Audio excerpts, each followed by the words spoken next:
How a Straw Broke the Camel's Back by Tyler Drake. One day, not too long ago, a man named Joe was loading a camel to move over the desert. He started by loading a single box, and the camel held strong. So he decided to add on another, and box by box, the camel still held sturdy. But as he put the fifth and final box on, the camel grunted, but still held. Two men became curious and came over to him to find out what he was doing.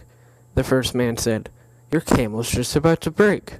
And the other echoed, "Yeah, I bet he couldn't hold a single straw on him without him buckling down and breaking his back."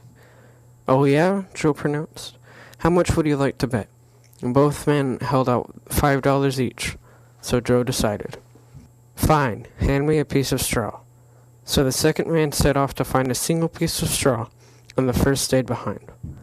When the second man came back, he held a single piece of straw and handed it to Joe, who then proceeded to throw the piece of straw and let it gently float onto the camel, ever so lightly. "Ha!" Joe laughed. "I told you." And just as the two men were about to hand them their $5, the camel cried out, buckled his legs, and fell to the ground with a thud. How did that happen? It was nothing but a straw. He held on with the 5 boxes, so what happened? The two men looked at each other, nodded, and then held out their hands for the money that Joe owed to them.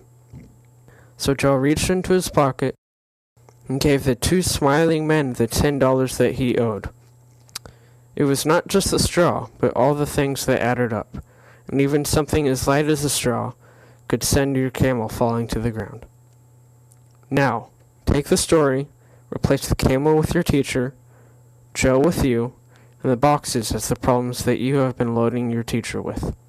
If you keep loading things onto your teacher, like tardy, misbehaving, talking back, not doing your homework, or not turning things in on time, and even though she held strong, something as simple as passing a note to your friend could be what puts your teacher over the edge and what gets you in trouble.